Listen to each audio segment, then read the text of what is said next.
bienvenue sur Boop Boop, le podcast sur l'allaitement qui va faire, nous espérons, du bruit.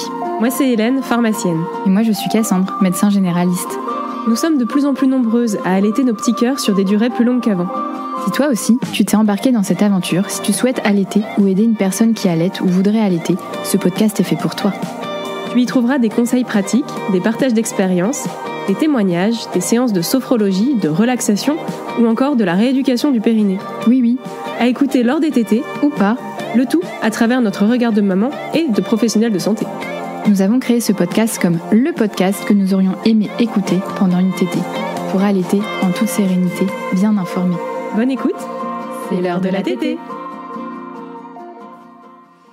Aujourd'hui, nous allons parler d'un sujet essentiel pour toutes les jeunes mamans, l'allaitement et le mois d'or, cette période si particulière qui suit l'accouchement, appelée plus médicalement suite de couche immédiate et précoce. Bon là tout de suite, c'est beaucoup moins sexy. Alors on va prendre mois d'or. C'est donc une période privilégiée après la naissance pour créer un lien fort, se poser et initier l'allaitement dans les meilleures conditions. Car oui, on le sait, le postpartum est une étape de transformation intense où le corps, l'esprit et les émotions sont en pleine mutation. L'allaitement s'y inscrit comme un moment clé, à la fois intime, puissant, mais aussi parfois semé d'embûches, ça on le sait. Alors, comment vivre ce début de maternité en douceur ? Comment prendre soin de soi tout en répondant aux besoins de son bébé ? Pour répondre à ces questions, nous avons la chance de recevoir aujourd'hui Marie-Maë Poulain, psychologue et co-autrice du livre Le mois d'or. Un ouvrage précieux qui remet au cœur du postpartum l'importance du repos, du soutien et de la bienveillance envers soi-même.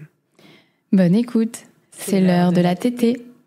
Eh bien, merci Marie d'être parmi nous. Moi, j'ai lu ton livre, j'adore. J'ai hyper bien adhéré au concept, même si je pense que je pense que plein de choses sont bonnes à prendre, mais tout n'est pas forcément facile à réaliser. Donc, j'espère que tu vas nous éclairer sur ça aujourd'hui. Bonjour Marie et bienvenue. Est-ce que tu peux, s'il te plaît, te présenter, nous dire ce que tu as envie de toi, de ta famille, de ton métier et de ton histoire ou non d'allaitement? Bonjour, donc moi c'est Marie-Maë Poulain. Donc je suis psychologue clinicienne, je suis donc autrice du livre du mois d'or et cofondatrice avec Céline Chadla de l'organisme de formation pour les professionnels qui veulent se former en périnatalité et spécialement autour du postpartum. Je suis maman d'une petite fille née en 2016 et au niveau de mon parcours d'allaitement, alors déjà moi j'ai moi-même pris le sein pendant une vingtaine de mois. C'est bien pour l'époque, ouais. Quand j'étais bébé. Voilà. Dans mon parcours d'allaitement, ça a commencé par là. Et moi, j'ai aussi eu un allaitement long avec ma fille, parce que elle a tété aussi pendant 5 ans et demi. Donc, il y a un long parcours d'allaitement. Et est-ce que tu peux nous dire un petit peu le contexte de la rédaction du livre Le mois d'or, ce qui vous a motivé, toi et ton acolyte, du coup, pour rédiger ce livre ? C'est d'abord une histoire de femmes, d'amitié qui se mélange avec nos histoires de mère et nos vies professionnelles. En fait, moi, la question du postpartum, elle est active depuis longtemps. Dans mon cabinet en tant que psychologue, j'avais l'occasion de voir des jeunes mères et de constater à quel point il y avait un décalage parfois entre ce qui leur était transmis, le soutien qu'elles pouvaient avoir et ce dont elles avaient profondément besoin.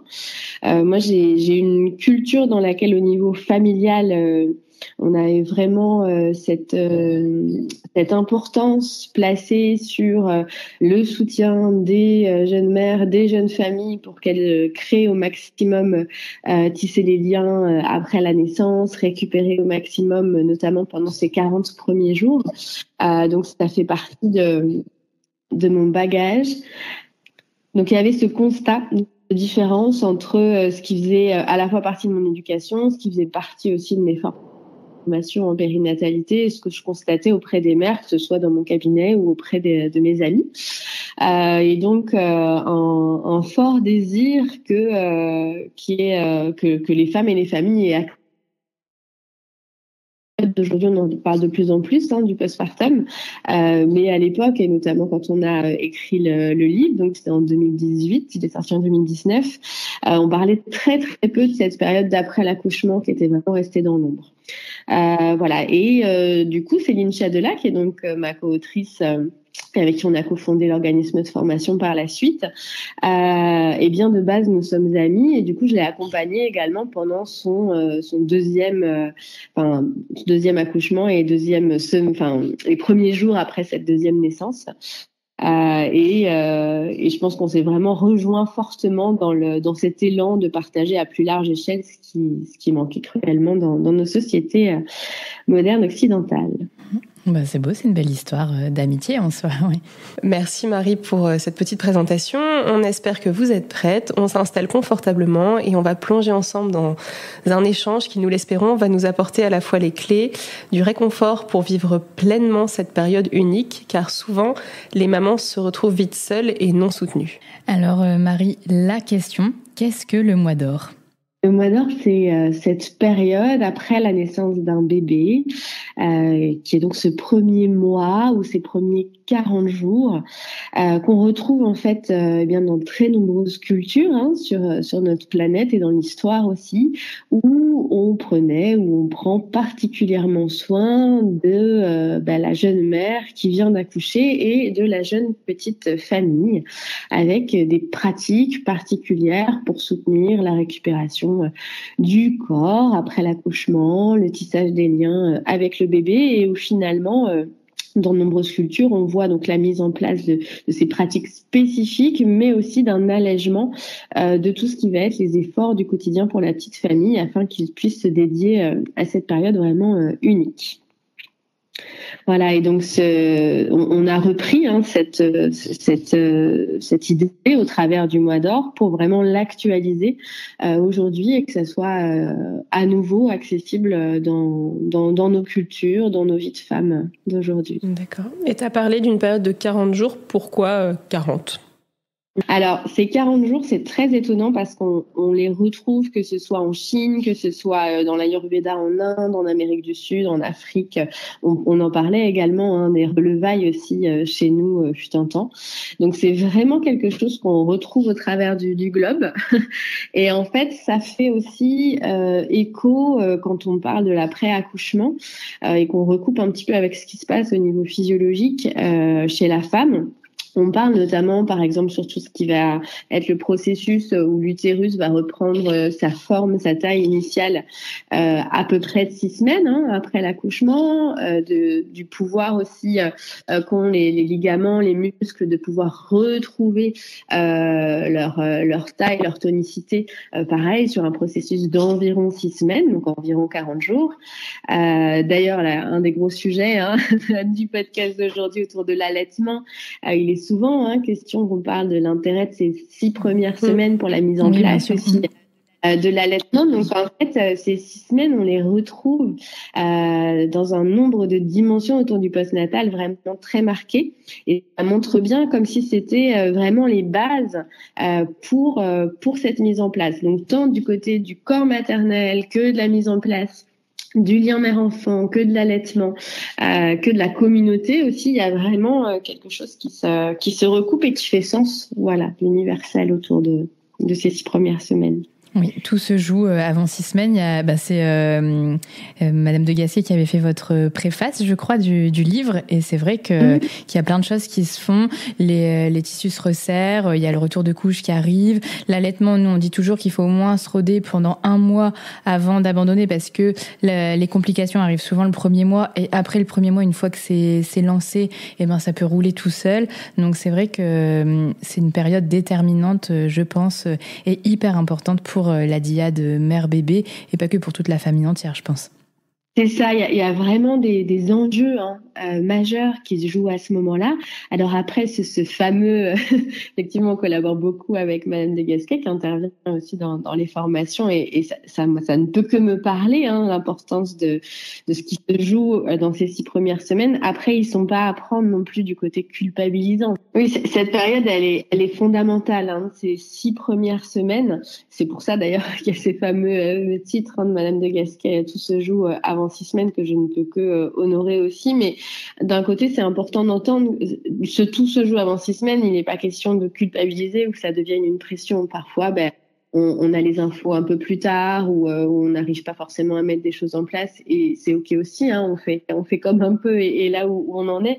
Par contre, plus on va prendre conscience en fait de qu'est-ce qui se joue à ce moment-là, quels vont être les enjeux et comment je peux prendre au maximum soin de ce premier mois, de ces 40 premiers jours pour optimiser pour une santé en fait que ce soit gynécologique ou globale qui va être forcément favorisé par ces premiers temps. C'est clair. Après, je crois que c'est très important ce que tu as dit, en effet, de ne pas le prendre sur un ton, on va dire, culpabilisant ou une injonction de dire que tout se joue avant 6 semaines parce que, on le rappelle, évidemment, là, on parle de quand tout se passe bien, mais si vous êtes hospitalisé, que votre bébé est hospitalisé, évidemment, c'est pas les mêmes mises en place de postpartum et c'est ok et voilà, vraiment pas se...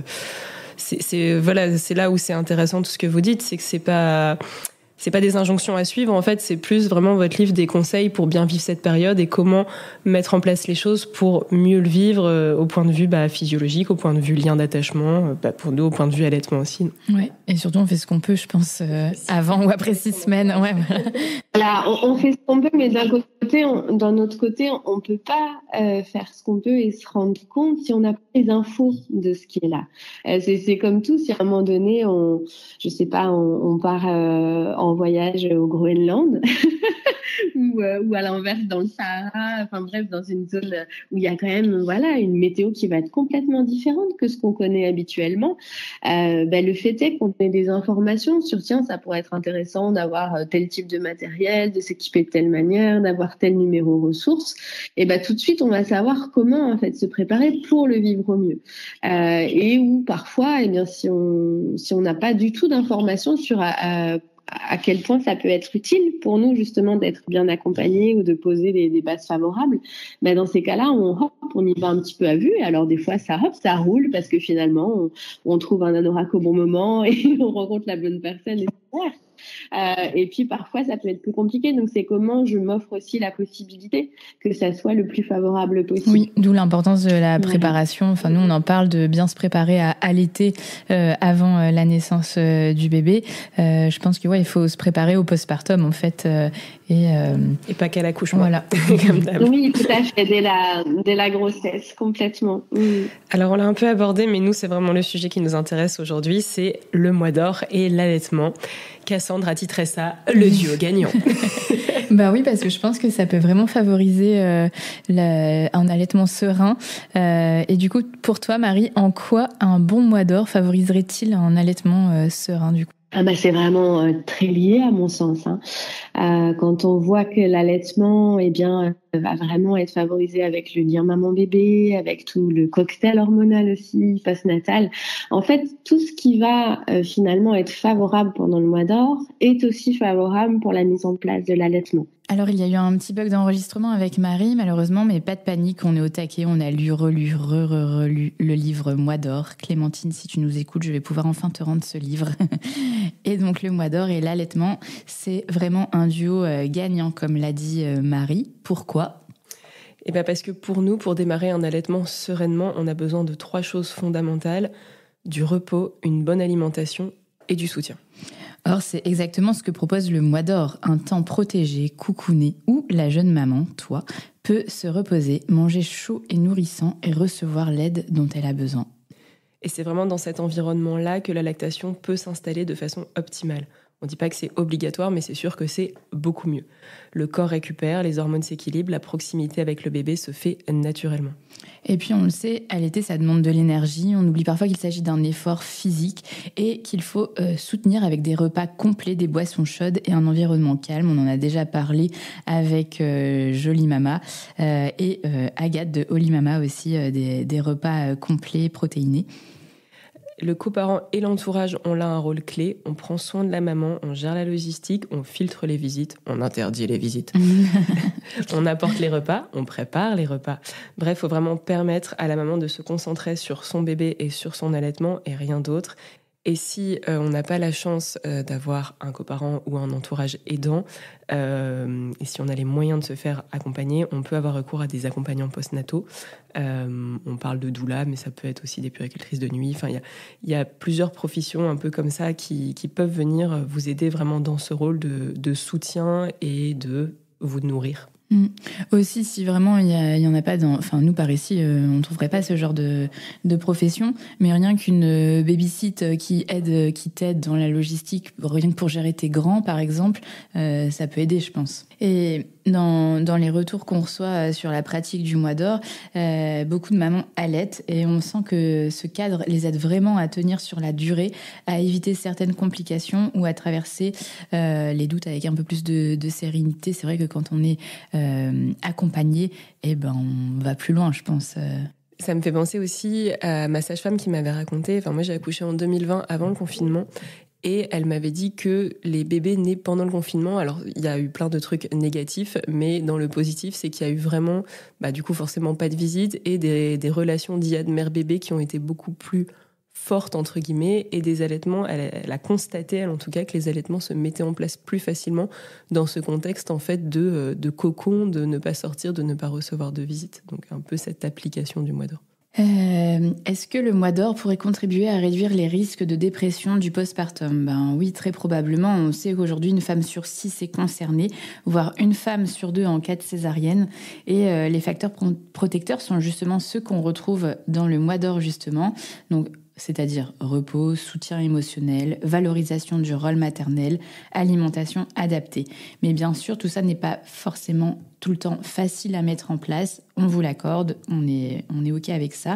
Mais on va vous donner un petit peu de tips pour aller plus loin dans cette idée-là. Alors évidemment, il y a des freins culturels à tout ça. On a une grosse pression sociale à vite retrouver à la ligne, à reprendre une vie active, à reprendre une vie normale. Rien que de toute façon, le congé maternité qui est relativement court nous enjoint à reprendre le boulot à 2 mois et demi. Donc, oui, en effet, le mois d'or est terminé, mais pas du tout le postpartum. Donc vraiment, et puis pareil, le congé du coparent qui est, même s'il est plus long qu'avant, assez court. Donc vous invite à devoir tout gérer seul. Après, le congé, il est de 28 jours, c'est le mois d'or. C'est le mois d'or, c'est vrai. Donne tout. Mais voilà, c'est vraiment tout l'inverse de ce qu'on a besoin en postpartum immédiat. Il y a aussi un manque d'information, le sentiment qu'on dérange en demandant de l'aide ou de tout simplement le manque de relais. C'est sûr, moi je parle pour mon exemple personnel, mais Annick existe dans la vie d'Hélène. Mais, pardon les parents si vous m'écoutez, mais c'est vrai que moi, mes parents, ils viennent, ça va jamais être le mois d'or avec eux, il faut leur faire à manger, il faut il faut les gérer aussi, tu as 2 enfants en plus dans l'intendance, donc vraiment il faut sélectionner son aidant, je pense aussi. Je crois que quelqu'un ici prépare son mois d'or pour son 3e enfant. Voilà. Il faut savoir qu'elle m'a mis sur les gens qui peuvent aller chercher ses enfants à la crèche. Elle a mis ma mère aussi. Surtout. Donc voilà, après, à savoir dans les petits trucs que vous pouvez anticiper, mais encore une fois, moi, c'est parce qu'elle l'a fait naturellement. Je pense que je ne serais pas capable de le demander. Oui, voilà. Moi non plus, je vais pas dire, vas-y, si tu viens, tu fais ci, tu fais ça. Ouais. Mais je pense que je vais limiter le plus possible les visites. Et ça aussi, ça peut être source de discorde entre toi et les membres de ton entourage. Si tu oses dire non, tout de suite, ça va pas, parce que pour eux, ça se fait de venir voir tout de suite à J plus 0,5 heures de ton retour de maternité, ou même à la maternité de venir. Donc vraiment, il y a un manque d'information et le sentiment qu'on dérange et qu'on dénote à dire non, on veut pas, ou on veut ci, on veut ça. Donc vraiment, les filles, imposez-vous, parce que c'est tout ton postpartum qui va en découler. Et puis plus si vous êtes accompagnant d'une maman qui va bientôt avoir un bébé, en fait, je crois qu'il faut le faire sans vraiment demander. Je suis en train de m'engager sur un truc là, sans demander ce qui lui ferait plaisir et tout. Enfin, moi, en fait, ma mère venait chez moi et en fait, elle pliait mon linge. Et je lui dis non, là, c'est bon, toi, t'es avec ton bébé. Et voilà. Je me rappelle tout petit, c'était pour mon fils, elle était venue à Paris et on avait un petit appart. Et elle m'avait dit, allez vous coucher dans votre lit. Moi, je reste dans le salon avec lui. Puis elle se regardait une série avec le bébé dans les bras. Enfin, c'est des trucs un peu bêtes, mais c'est vrai que il y a qu'elle qui a fait ça pour moi, pour le coup. Je vais essayer de faire ça pour Cassandre. Je vais arriver avec mes 2 enfants. Je vais faire, t'inquiète, je range ta maison. Oui, voilà. Aussi, tu sais à qui tu... Enfin, tu vois, je sais que t'as 2 enfants. Enfin, c'est pas... T'as des attentes en fonction des personnes, mais genre... ma mère, je pense, elle plie même pas son linge, donc, tu vois. Mais je vais dire... non, ouais, c'est... je pense que déjà, savoir dire oui, non, ou juste apporter un petit plat, c'est déjà énorme, je trouve. Et de pas s'imposer en visite à débarquer sans vouloir, sans avoir l'intention d'aider. Je pense que ça, c'est déjà bien et rassurant pour la maman. Après, c'est vrai que le concept du mois d'or en lui-même, c'est vraiment une personne, enfin, on va vous l'expliquer là, comment mettre en place les choses, mais c'est vraiment une personne qui est dédiée à t'aider vraiment tout le temps. Mais ça peut être plusieurs personnes aussi qui viennent... à différents moments dans ton postpartum immédiat. Donc, c'est vrai que préparer son mois d'or en amont, c'est intéressant. C'est réfléchir à ce dont on aura besoin. Repas, linge, relais pour les aînés, soutien émotionnel. Et c'est surtout accepter qu'on aura besoin d'aide et que c'est normal. Moi, par exemple, je pense que ça serait plus le relais pour les aînés quand mon mari aura repris le taf ou des choses comme ça. Mais ça se met en place. Toi, t'essayes d'organiser tes horaires, par exemple, de nounou, de crèche, de garderie, enfin voilà, mais ça s'anticipe. C'est clair. Après, dans les petits tips d'anticipation, il y avait le fait que sur le dernier mois, quand tu cuisines, tu peux faire une part en plus et la congeler. Ou alors, si tu es une amie, tu peux au Picard. Donc, voilà, j'avais une copine qui avait fait ça, qui avait invité une copine sur un week-end, elles avaient cuisiné tout le week-end, je crois, et elles avaient congelé énormément de bouffe. Mais il faut avoir un gros congélo. Voilà. Ouais, après, c'est des trucs un peu financiers, mais réfléchir à est-ce qu'on peut s'offrir une aide ménagère pendant 2 mois, même une fois par semaine, ou une fois toutes les 2 semaines. Enfin, voilà, c'est des petits. Ouais, ou si tu as déjà une femme de ménage, et si tu peux augmenter le temps pendant le postpartum pour vraiment avoir rien à gérer. Enfin, ouais, ça se discute. C'est vraiment tout des trucs. Ouais, peut-être anticiper en amont plutôt que se laisser déborder. Moi, j'ai fait tout l'inverse. J'avais arrêté d'avoir une aide ménagère pour ma deuxième. Comme je travaillais plus, j'ai dit on peut plus. Et je l'ai beaucoup regretté. C'est un budget, mais faut se dire que t'as pas beaucoup de postpartum dans ta vie, je pense. Et moi, c'est ce que je me dis. YOLO. C'est le dernier, il va être royal. Même pas, parce que y a le menuisier qui vient faire des travaux pendant le postpartum. Non, ça s'anticipe.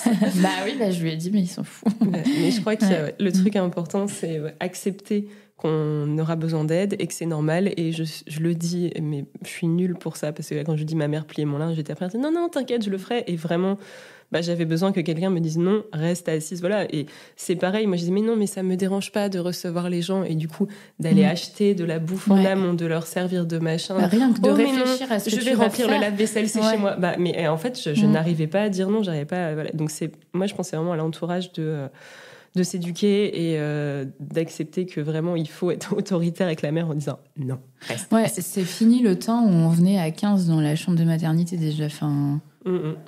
Moi, je me souviens, ma mère, elle nous avait amenés à l'accouchement, à la mater d'une de mes cousines. On était 12 dans la chambre, puis elle était là avec son bébé. Je pense qu'elle savait pas quoi faire. Mais ça, on était plein, c'était une catastrophe. Enfin, voilà, sur le coup, je ne me rendais pas compte. C'était le premier petit enfant des 2 familles. Et ouais, on était plein, il y avait des petits fours et du champagne. Et ma sœur au milieu en mode, j'aimerais bien allaiter, mais je vais pas oser le faire, parce qu'on parle d'il y a 13 ans, donc pas forcément à l'aise avec tout ça. Et ouais, la loose, une bonne vie. Mais de toute façon, ça, c'est globalement très limité maintenant, les visites à la maternité, donc c'est déjà ça. Mais post-Covid, du coup, il faut y penser aussi à la maison, ça sert à rien de venir à 15. Voilà. Et en même temps, et c'est pas grave si on ne voit pas le bébé dans son premier mois de vie, parce que en fait, les parents, ils enchaînent les visites, du coup, et en fait, à un moment, ton conjoint reprend, ou ta conjointe reprend le travail, et en fait, t'as passé 0 time juste à 3, quoi. C'est un peu dommage. Dans ta bulle. Et donc, pour en revenir au mois d'or, c'est vrai que si on n'a pas un entourage à proximité ou capable de nous aider, il existe des professionnels du mois d'or. Il y a des doulas, des accompagnantes postnatales formées pour accompagner cette période.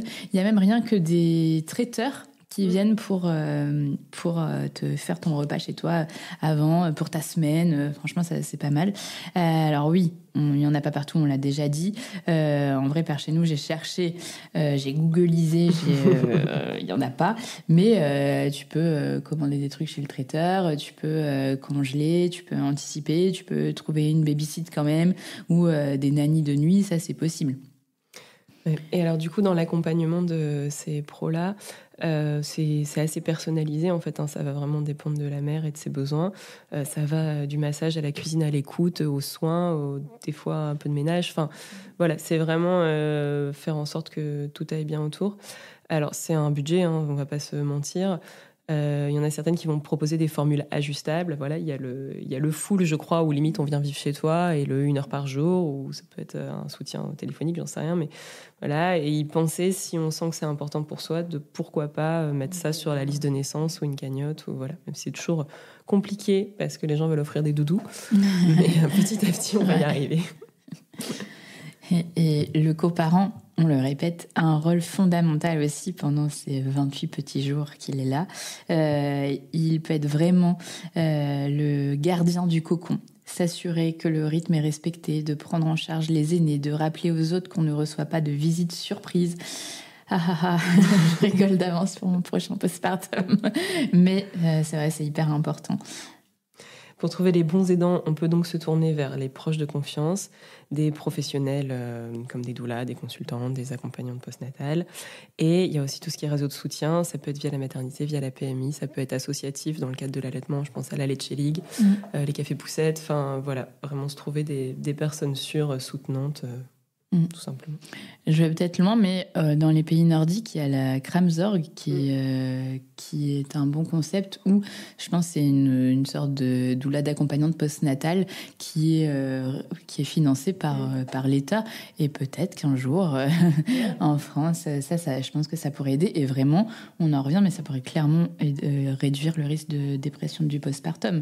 Il faudrait qu'ils y réfléchissent. Après, moi, là-haut. J'ai jamais creusé, mais je sais que ça existe. Alors, ça dépend des conditions de revenus et tout ça, mais il peut y avoir des aides de la CAF, d'aide ménagère ou d'aide pour les aînés. Ouais. Mais ça dépend du nombre d'enfants. Ouais. Je sais qu'une copine, parce qu'elle a eu des jumeaux, elle a eu l'aide ménagère financée. Ça vaut le coup de se renseigner en amont, on ne sait jamais. Quoi, parce que là, on dit on aimerait bien que les Kramsorg soient pris en charge. Voilà, il y a quand même des choses qui existent. Pas pour tout le monde, mais si on a possibilité d'en profiter, il ne faut pas hésiter. Ça peut vraiment changer un peu les choses. Et oui, en effet, on peut vivre un mois d'or avec des enfants plus grands à la maison. Ce sera forcément différent, hein, c'est moins silencieux, peut-être, mais c'est pas incompatible. Et il faudra trouver des relais pour les temps clés, par exemple repas, école, sortie, et surtout inclure les aînés dans cette nouvelle dynamique familiale. On peut peut-être faire ça comme un jeu avec là on fait pas trop de bruit, là on peut faire du bruit. Voilà, à voir. Je ris en imaginant mes enfants participer aux tâches ménagères, c'est pas du tout compatible. J'ai vraiment essayé, il n'y a rien qui se passe, quoi. Alors là... on peut partir sur des petits conseils pratiques pour un mois d'or bénéfique. On en a déjà un petit peu parlé tout au long. Côté alimentation, on opte pour des plats chauds. Qui vont riches et faciles à digérer. On pense à la soupe de lentilles corail au lait de coco. On est au mois de juillet. Mais comme on est dans le Pas-de-Calais, ça passe. Des bouillons de poule maison. On en avait parlé avec Jolie Mama. Et si on ne sait pas faire le bouillon de poule maison, ils proposent, eux, des touffés qualitatifs. Côté boisson, les tisanes qui peuvent être à la fois réconfortantes et bénéfiques pour la lactation. Toujours pas de fenouil, les filles. Et voilà. Après, je crois que ça, c'est un truc comment ça s'appelle dans la tradition chinoise, en fait. Alors, je veux vraiment pas faire d'appropriation culturelle ou dire des bêtises. Donc, vraiment, je mets énormément de pincettes dans ce que je dis. Mais en fait, dans cette culture postpartum en médecine traditionnelle chinoise, il y a vraiment un truc de l'alimentation chaude. Et pareil, je ne sais plus qui m'avait raconté ça, dans une maternité, je crois que c'était ma sage-femme aussi, une maman asiatique qui vraiment avait mal pris le fait qu'on lui propose du froid, en fait. Et voilà, il y a vraiment tout un truc autour de la chaleur, et comme je n'y connais rien, je ne vais pas aller plus loin là-dessus. Déjà, c'est réconfortant, et je pense que tu perds moins de calories quand c'est chaud à l'ingérer. Il y a forcément une explication derrière, quoi, mais voilà, vraiment, ça fait partie du truc. Alors là, le mois d'or dont on parle est complètement... adapté de tout ça à nos vies occidentales, donc faut pas essayer de se dire que ça vient de là-bas, que c'est comme ici comme ça, parce qu'on pourrait faire un épisode entier là-dessus où il y a plein de choses différentes dans d'autres traditions, d'autres cultures, et pas forcément applicables, et puis pas forcément qui nous conviendraient à nous. Là, nous, on prend ce qu'on aime bien dans cette dynamique-là. Mais voilà. Oui, c'est vrai. Peut-être le terme de mois d'or, c'est s'approprier un petit peu une partie traditionnelle, mais on peut se dire c'est le premier mois du postpartum où tu as besoin d'être coucouné, mais c'est un petit peu plus long que mois d'or. Donc là, on a parlé bouffe et maintenant on va parler habitat, de comment créer son petit cocon, installer un coin d'allaitement avec coussin, plaid, lampe douce, snack. On adore les snacks Jolie Mama, par exemple. Bouteille d'eau, gourde et tout ce qu'il vous faut à portée de main. J'avais déjà vu sur les réseaux l'idée de la desserte où on met tout dedans. C'est pas mal, il y a moins de bazar. Et en plus, tu peux la déplacer là où tu es de chez toi. Donc, je trouve ça bien. Est-ce qu'on peut sortir un peu, Hélène ? Non. Alors moi, ça faisait partie des trucs quand Cassandre m'a dit on va faire un épisode sur le mois d'or. Je fais moi, je sais pas si j'aime ça parce qu'en vrai... Le concept de rester allongé un mois, moi, ça me trigger. Et puis, faut savoir que pour ma fille, en sortant de la maternité, j'étais faire du skateboard parce qu'en fait, j'avais eu un skate pendant que j'étais enceinte et j'avais pas pu l'essayer. Et vraiment, j'avais trouvé. Et donc, voilà. Donc, j'étais là, mais du coup, c'est nul. Je veux pas rester allongée un mois à boire des tisanes. Attends, t'as fait du skate à J4 ? Ouais. Mais nul, enfin j'en faisais vite fait, mais en fait j'avais besoin de prendre l'air. Et donc Benjamin, il avait ma fille en portage, il avait Léon et son petit vélo, et puis j'avais fait en bas là dans le petit lotissement, je savais pas très bien en faire à l'époque, j'ai appris après. Et donc voilà, j'ai une vidéo un peu nulle, je suis trop contente d'être dessus, mais ouais, non, c'est... Bon, vraiment, c'est au cas par cas, hein, parce que moi à J4, je suis sortie à 50 mètres pour aller à la pharmacie. J'ai fait un malaise tellement j'avais mal. Mais oui, après, je fais des accouchements sans points, sans rien. Donc, forcément, ça aide un petit peu. Mais du coup, oui, en fait, on peut, encore une fois, on s'adapte au cas par cas. Si on a besoin de sortir, on sort. Et ça n'empêche pas que... Ça contribue à ton mois d'or, le bien-être.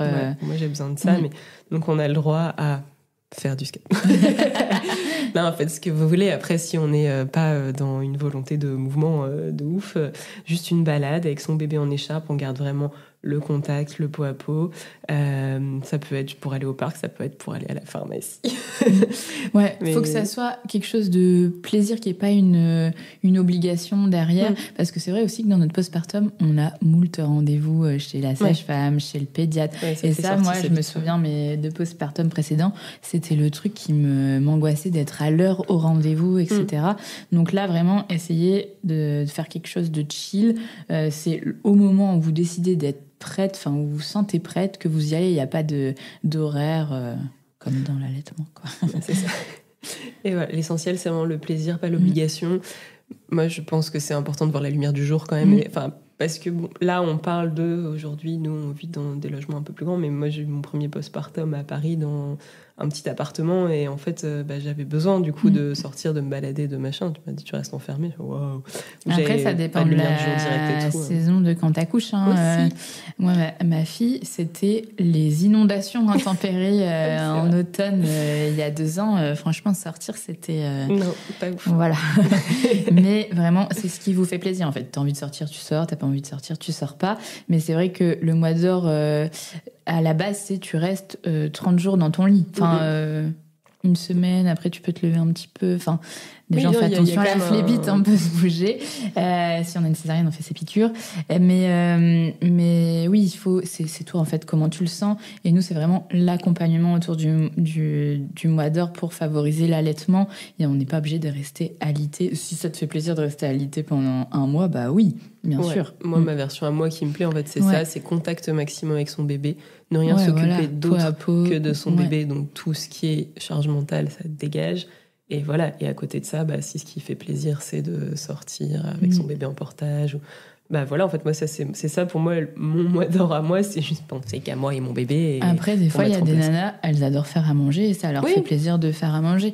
Donc, vraiment, je pense que c'est à la carte, mais on a donné des tips concrets pour essayer de vivre au mieux ce postpartum immédiat, à notre sens, pour favoriser l'allaitement. Voilà. Et on l'a pas mal dit au long de l'épisode, on peut pas le faire toute seule, donc il y a vraiment un rôle à jouer pour les aidants. Donc, poser la question de comment est-ce que je peux t'aider. On respecte la réponse, sauf si la réponse est non, mais t'inquiète, tout va bien, j'adore faire la vaisselle. Voilà, faut pas hésiter. Alors, on a des tips. Alors, évidemment, ne débarquez pas chez les gens en étant très lourd, mais je pense que même passer 10 minutes chez quelqu'un et lui vider son lave-vaisselle, et voilà, c'est des petits trucs, mais qui peuvent un peu changer la vie, quoi. Et après le mois d'or, qu'est-ce qui se passe? 18 ans. Et la vie reprend doucement mais sûrement. Et ton retour au travail, non, on n'en parle pas tout de suite, mais approche à grands pas. Mais il n'y a pas besoin de tout réenclencher d'un coup. Faut y aller en douceur. Faut conserver quelques rituels, quelques aides si possible. Et c'est surtout rester à l'écoute de vous, de votre corps, de vos besoins et de votre bébé aussi. C'est vrai qu'on n'en a pas beaucoup parlé du bébé dans cet épisode, mais parce que c'était toi le protagoniste principal. Mais c'est vrai que lui, je pense que ça peut être bénéfique aussi pour lui d'avoir ce moment de douceur après 9 mois dans ton ventre. Après, on est parti sur le mois d'or en règle générale, mais on voulait parler de l'allaitement. Mais voilà, c'est vraiment ce premier mois, on le dit toujours, le premier mois, c'est le plus difficile. Donc, si on arrive à se débarrasser de tout ce qui peut, en plus, embêter dans la vie, pour se concentrer là-dessus, c'est déjà très bien. Et évidemment que si l'allaitement se lance dans la douceur et facilement, c'est bénéfique au bébé. Si la maman est reposée, détendue, c'est bénéfique au bébé. Enfin voilà, il y a pas. C'est un cercle vertueux. Oui. Après là, on a dit que ça ne durait qu'un mois, mais le mois d'or, ça devrait pas être juste une parenthèse. Ça doit être le point de départ d'une maternité respectée, soutenue et pleinement vécue. C'est beau. Et en vrai, profitez-en, car vraiment, ça passe trop vite. Je peux dire maintenant que je suis une vieille daronne, donc parole de vieille daronne, ça passe vraiment beaucoup trop vite, donc on en profite, on kiffe son postpartum comme tu veux. Et voilà, notre échange touche à sa fin. J'espère que cet épisode vous a apporté des clés pour mieux comprendre l'importance du mois d'or et son lien si précieux avec l'allaitement. Ce que l'on peut retenir, c'est que cette période postnatale est un moment unique qui mérite d'être vécu avec douceur, bienveillance et surtout avec du soutien. Prendre soin de soi, s'entourer, accepter de ralentir, autant d'éléments essentiels pour poser des bases sereines, aussi bien pour vous que votre bébé. Puis c'est vrai que je pense qu'on peut ajouter qu'on n'a pas 50 postpartum dans sa vie, donc vraiment on en profite. Un immense merci à Marie pour sa présence et ses précieux conseils. Si vous souhaitez aller plus loin, je vous invite à découvrir leur livre Le Mois d'Or, une ressource précieuse pour se préparer à vivre ce 4e trimestre en toute sérénité. Prenez soin de vous. C'était l'heure de la tétée.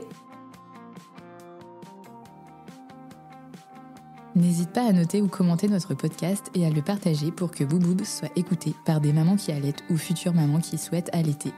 Pour pouvoir allaiter en toute sérénité, bien informée. C'était l'heure de la tétée.